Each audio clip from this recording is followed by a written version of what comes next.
अस्सलामुअलैकुम व्यूअर्स, कैसे हैं आप सब। तो प्रेपोजिशन का दूसरा लेक्चर आपके सामने है। तो हम प्रेपोजिशन के ऊपर बात कर रहे हैं, ठीक है, जिसमें ये दूसरा लेक्चर है। और फर्स्ट लेक्चर में मैं क्या क्या बताया वो मैं आउटलाइंस बता देता हूँ आपको। फर्स्ट लेक्चर में मैंने बताया कि लोगों का पॉइंट ऑफ व्यू क्या है अबाउट प्रेपोजिशन। दूसरे नंबर पे दो बुकिस डेफिनेशन थी जो किताब में लिखी हुई होती हैं, उनको हमने डिस्कस किया, ठीक है जी। तीसरे नंबर पे हमने फंक्शनल डेफिनेशन को डिस्कस किया कि फंक्शनल डेफिनेशन क्या है, इसका फंक्शन क्या है।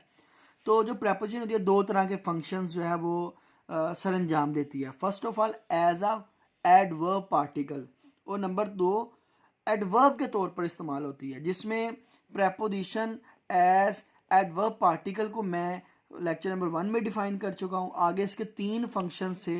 इसके फंक्शन नंबर 1 था इसका कि ये पोजीशन को जाहिर करता है, ठीक है जी। कौन सी पोजीशन को, ये मैं डिस्कस कर चुका हूँ। अब ये जो हमारा दूसरा लेक्चर है प्रेपोजिशन के ऊपर, जो है FB15, ठीक है जी।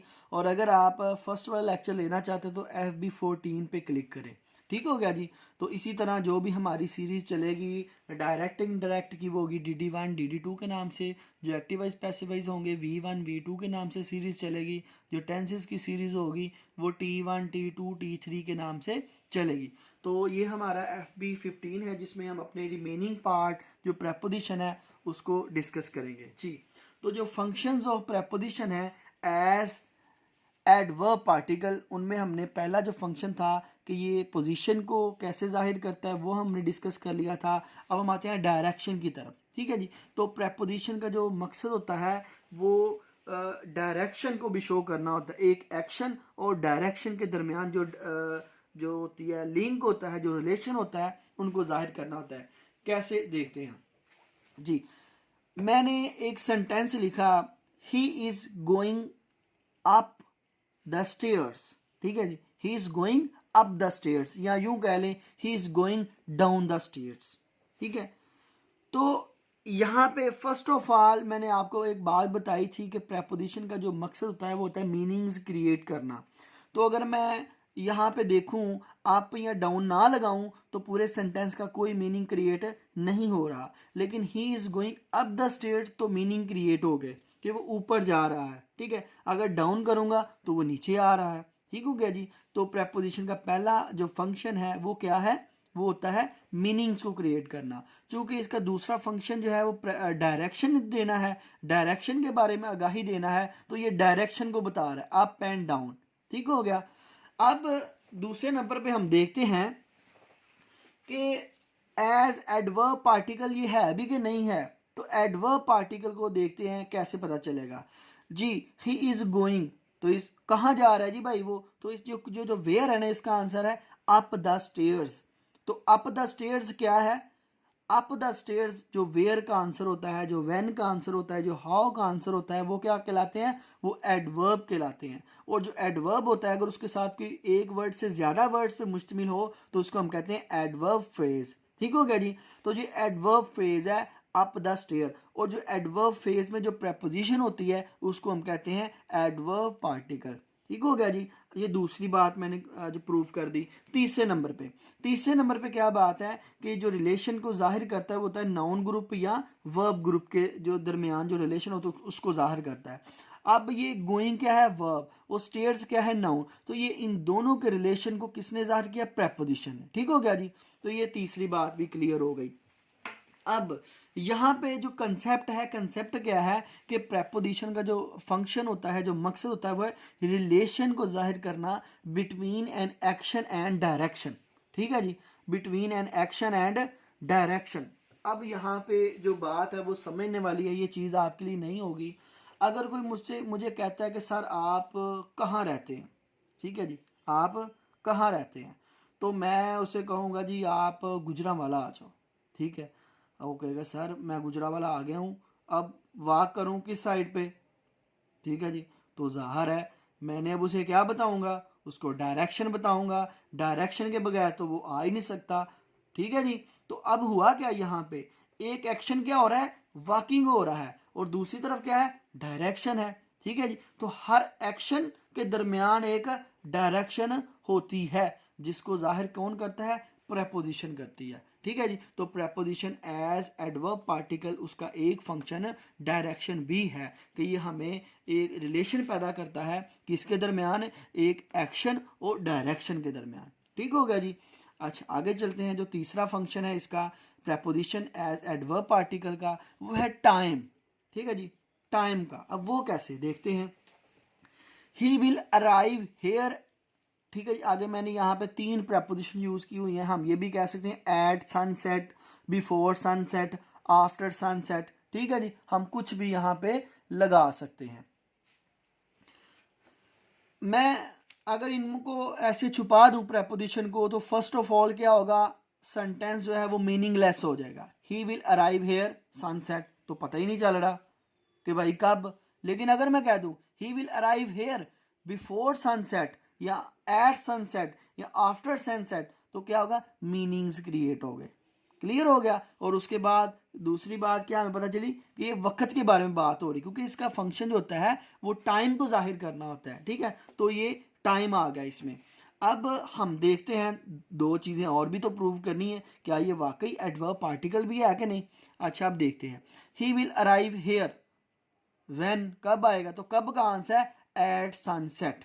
ठीक है जी, तो एट सनसेट जो व्हेन का आंसर है वो क्या होता है, वो एडवर्ब होता है। तो एडवर्ब में यहाँ पे एक से ज्यादा वर्ड है, तो ये हो गया एडवर्ब फेज। तो एडवर्ब फेज में जो भी प्रेपोजिशन इस्तेमाल होगी उसका असल नाम क्या होता है, एडवर्ब पार्टिकल प्रेपोजिशन। ठीक हो गया जी।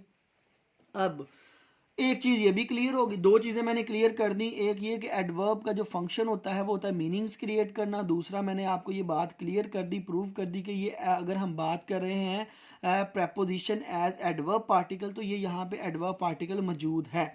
तीसरी बात मैंने आपको बताई थी कि इसका फंक्शन क्या होता है, इसका मकसद क्या होता है कि 2 चीज़ों में रिलेशन को स्ट्रॉन्ग करना या बताना, नाउन ग्रुप और वर्ब ग्रुप। तो यहाँ पे अराइव वर्ब है और सन जो है वो क्या है, नाउन है। तो ये इन दोनों के दरमियान रिलेशन को किसने बताया, वो हमें प्रेपोजिशन ने बताया। ठीक हो गया। अब यहाँ पे अब यहाँ पे कॉन्सेप्ट क्या है, कॉन्सेप्ट है relation between action and time. अब यहाँ पे एक्शन और टाइम के दरमियान जो रिलेशन है वो भी कौन बताता है, वो बताता है हमें प्रेपोजिशन बताता है। ठीक हो गया जी। तो प्रेपोजिशन का मकसद जो फंक्शन है वो एक फंक्शन ये भी है कि ये एक्शन और टाइम के दरमियान हमें बताता है। जैसे अराइव आना, तो कब आना, एक तो आगे आना क्या है, आना यहाँ पे एक्शन हो रहा है, और टाइम क्या है वो हमें यहाँ से पता चल रहा है। तो ये जो प्रेपोजिशन एज एडवर्ब पार्टिकल है इसका एक फंक्शन क्या है, टाइम बताना। तो ये रिलेशन बन जाता है, it shows relation between an action and time. तो ये इसका बेसिक कंसेप्ट है। इन कंसेप्ट को, तीनों कंसेप्ट को याद रखें। इन्हीं कंसेप्ट को लेके हमने आगे इसकी डेफिनेशन को मुकम्मल करना है, जो कि बुक में हमें जो होल डेफिनेशन है वो किसी बुक में नहीं मिली, और आज हम इसकी एक कंप्लीट कॉम्प्रिहेंसिव जामिया डेफिनेशन में आपको बताऊंगा कि क्या है। ठीक हो गया जी, इन्हीं चीज़ों को लेते हुए। अच्छा उसके बाद हम बात करते हैं, अब जो प्रेपोजिशन है ये मैंने आपको इधर बताया था कि जो फंक्शनल डेफिनेशंस होती हैं वो 2 हैं। Preposition are used as adverb particle, जो मैंने पहले डिस्कस किया एडवर्ब पार्टिकल क्या है, कैसे है, और इसके आगे से मैंने 3 फंक्शंस जो हैं वो भी बता दिए। अब हम बात करेंगे prepositions are used as adverb. अब एडवर्ब कैसे यूज होती है, इसका कोई बेसिक, इसका फर्दर फंक्शंस नहीं है, इसका एक ही फंक्शन है कि ये प्रेपोजिशन एज एडवर्ब कैसे है वो हम देखते हैं। अच्छा जी, सबसे पहले आप मुझे ये बताएं कि यहाँ पे मैंने लिखा हुआ है लुक, लिखा भी हुआ है, लुक का मतलब क्या होता है।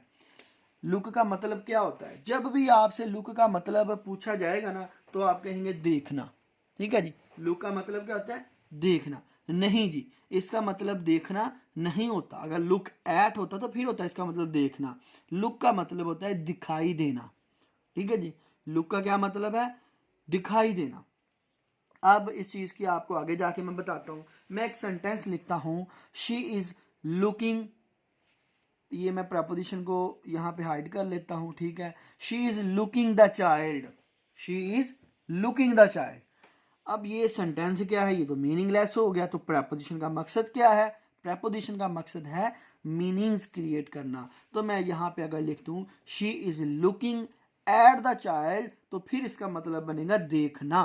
ठीक है जी, जैसे मैंने ये लिखा हुआ है लुक एट, देखना। ठीक है जी, तो लुकिंग एट का मतलब क्या होगा, she is looking at the child, कि वो बच्चे की तरफ देख रही है। लेकिन अगर मैं लिख दूं she is looking for the child, तो लुक फॉर का मतलब जो है वो चेंज हो जाएगा, वो हो जाएगा तलाश करना। ठीक है, कि वो उसे ढूंढ रही है। इसी तरह लुकिंग आफ्टर लगा दूं she is looking after the child, तो इसका मतलब वो देखभाल कर रही है। इसी तरह अगर मैं लगा दूं she is looking down upon the child, तो इसका मतलब होता है वो बच्चे को हकारत की निगाह से देख रही है। ठीक हो गया। अब हमने क्या देखा, हमने देखा कि ये जो प्रेपोजिशन है ये फर्स्ट ऑफ ऑल तो मीनिंग चेंज कर रही है। ठीक हो गया। उसके बाद देखें कि मैंने जो पहले ऊपर बातें की थी ना, वो क्या था, मैं आपको एक सेंटेंस लिख के बताता हूँ जी। ये देखें, मैं एक सेंटेंस लिखता हूँ, the book is on the table. ठीक है जी, the book is on the table, ये इकट्ठा सेंटेंस है। ठीक है, जिसको हम कहेंगे एडवर्ब फ्रेज। ठीक है जी, एडवर्ब फ्रेज बन गया। तो ये जो होगी, ये मैं आपको बता चुका हूं कि ये हमारे पास प्रेपोजिशन है। अब यहां पे देखें, ये जो ऑन है वो आगे हमारे पास नाउन के साथ जुड़ा हुआ है। ठीक है, अब यहां पे जो मैंने बात की है, एक सेंटेंस लिखा है she is looking at the child, तो यहां पे जो वर्ड एट है, जो प्रेपोजिशन है, वो आगे वाले नाउन के साथ नहीं जुड़ रही, वो अलहदा वर्ड है। शी इज लुकिंग एट, इतना एक सेंटेंस बन रहा है, दी चाइल्ड अलहदा है। ठीक है, जबकि पहले मैंने जितनी भी आपको अभी तक एग्जांपल दी हैं, जो प्रेपोजिशन थी वो आगे वाले फ्रेज के साथ कनेक्ट हो रही थी। यहाँ पे जो प्रेपोजिशन है वो वर्ब के साथ कनेक्ट हो रही है। ठीक है, she is looking at, she is looking for, she is looking after, she is looking down upon. ठीक हो गया। अब यहाँ पे एक चीज़ हमें पता चली, जो प्रेपोजिशन है वो पीछे वाला जो वर्ब है उसके साथ अटैच होगी, उसके साथ लिंक करेगी। अब पीछे वाला वर्ड क्या है, जो पीछे वाला वर्ड है वो हमारे पास वर्ब है। ठीक है जी, अब इसका मतलब ये हुआ कि जो प्रेपोजिशन है वो जब वर्ब के साथ अटैच होती है तो ही उसके मीनिंग्स को क्लियर करती है। ये मेन बात है कि जब भी प्रेपोजिशन वर्ब के साथ अटैच होती है तो उसके मीनिंग को क्लियर कर रही है। और हर वो वर्ड जो वर्ब को क्लियर करता है, उसके मीनिंग को क्लियर करता है, उसके बारे में डिटेल देता है, उसको उसके बारे में कोई ना कोई हमें इंफॉर्मेशन देता है, तो वो वाला वर्ड क्या कहलाता है, एडवर्ब कहलाता है। ठीक हो गया जी। तो इस तरह यहाँ पे ये जो एड, फार, आफ्टर और डाउन अपॉन है, ये लुकिंग के मीनिंग में इजाफा कर रहे हैं। ठीक है, तो वो वाले सारे प्रेपोजिशन जो लुकिंग के मीनिंग में इजाफा करते हैं, उनको तब वो जो प्रेपोजिशन होते हैं वो यूज होते हैं प्रेपोजिशन एज एडवर्ब। तो यहाँ पे जितनी भी प्रेपोजिशन है वो एज एडवर्ब यूज हुई है। अच्छा, इतनी बात होगी क्लियर। अब अगली बात, यहाँ पे क्या हुआ, वर्ब और प्रेपोजिशन मिलके एक वर्ड बनाया, मीनिंग क्रिएट किया। अच्छा, जब एक वर्ब मिलता है और प्रेपोजिशन मिल जाती है, जब एक वर्ब मिल जाता है और एक प्रेपोजिशन मिल जाती है, तो दोनों मिलके क्या बना देते हैं, फ्रेजल वर्ब बना देते हैं। ठीक है, जैसे यहाँ पे लिखा हुआ है लुक एट, ठीक है, look for, look after, look down upon. ठीक है, इस तरह के हम ये सेकंड ईयर में भी पढ़ते हैं, सेकंड ईयर की इंग्लिश में पढ़ते हैं, फिर ग्रेजुएशन में पढ़ते हैं, बीएस इंग्लिश में ये सारी चीज़ें डिस्कस होती हैं, वहाँ पे फ्रेजल वर्ब होते हैं। तो ये फ्रेजल वर्ब इस तरह बनते हैं। मैं उम्मीद करता हूँ कि आज आपको पता चला होगा कि ये फ्रेजल वर्ब क्या होता है, और इसको हम जो है ना वो प्रेपोजिशनल फ्रेज भी बोल सकते हैं। ठीक हो गया। तो this is all about preposition. अब चूंकि मैंने आपसे वादा किया था कि मैं आपको एट द एंड एक बहुत कॉम्प्रिहेंसिव डेफिनेशन भी दूंगा, तो मैं वो भी अपना वादा पूरा करने जा रहा हूँ। लेकिन उससे पहले इसका कंसेप्ट देख लेते हैं कि कंसेप्ट क्या है प्रेपोजिशन एज एडवर्ब। अच्छा जी, कंसेप्ट है relation between action towards a certain situation.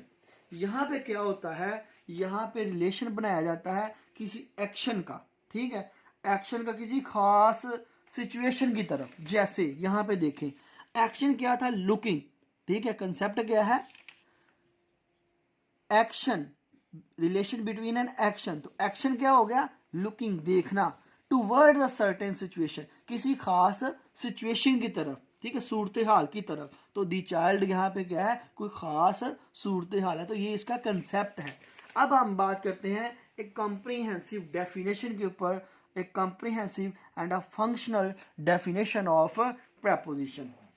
यहाँ पे देखें, मैंने सबसे पहले आपको एक बुकिश डेफिनेशन बताई थी, ठीक है, जो उसको कंप्लीट भी मैंने किया, वो कंप्लीट नहीं होती बुक में, बस इतना बता दिया जाता है, preposition are used to relate या show relation different words are connect different words, के दो डिफरेंट वर्ड्स होते हैं जिनको कनेक्ट करने के लिए इस्तेमाल होती है, ठीक है। Preposition are use to relate, या रिलेशन बनाने के लिए, टू रिलेट डिफरेंट वर्ड्स। ओ भाई, हमें ये भी तो बताया जाए कि वो जो रिलेशन बनाना है किन वर्ड्स के दरमियान बनाना है, वो बनाना है नाउन ग्रुप और वर्ब ग्रुप के बारे में। लेक्चर जो इसका 13 था, सॉरी 14 था, उसमें मैं आपको बता चुका हूँ कि नाउन ग्रुप में कौन सी चीज़ें होती हैं, नाउन, प्रोनाउन और एडजेक्टिव, और वर्ब ग्रुप होता है वर्ब और एडवर्ब को हम कहते हैं verb group. To create meaning and sense, meaning बनाने के लिए, ठीक है जी, फिर इनका इस्तेमाल होता है। अब ये एक डेफिनेशन कंप्लीट हो गई जो बुकिश डेफिनेशन थी। उसके बाद मैंने आपको बताया कि जो हमारे पास प्रेपोजिशन है वो यूज्ड एज एडवर्ब पार्टिकल होता है। आगे एडवर्ब पार्टिकल में उसकी मजीद जो 3 जो कंसेप्ट थे वो आपको यहाँ पे नजर आएंगे इसकी डेफिनेशन को कंप्लीट करने में। उसके बाद हमने एज एडवर्ब जब यूज़ किया तो उसके आगे जो फंक्शन था, जो कंसेप्ट था, वो हम यहाँ पे ऐड करेंगे। तो अब देखते हैं जी, तो टू शो किधर जी, and used as adverb particles to show the position of a noun, direction of action and time of an action, ठीक है जी। ये हो गया जो हमने 3 फंक्शंस उसके जो है ना वो बयान किए थे।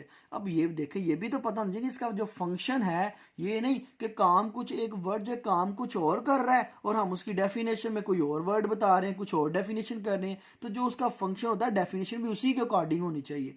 अब दूसरे नंबर पर क्या था, prepositions are used as adverb to show different meanings of verb and relation between an action and a certain situation in a phrasal verb। phrasal verb की सूरत में ये हमें जो है ना डेफिनेशन मिलती है इसकी, ठीक है। जैसे मैंने आपको बताया लुक एट, तो ये एक फ्रेजल वर्ब बन के फिर मीनिंग्स क्रिएट करता है। तो ये थे हमारा प्रेपोजिशन के ऊपर कंप्रीहेंसिव लेक्चर जो FB14 और FB15 में मैंने कवर किया। इंशाल्लाह हमारे पार्ट्स ऑफ स्पीड ख़त्म होने में सिर्फ अब इंटरजेक्शन और कंजक्शन रह गया, उसके बाद हम डायरेक्ट इनडायरेक्ट स्टार्ट करेंगे।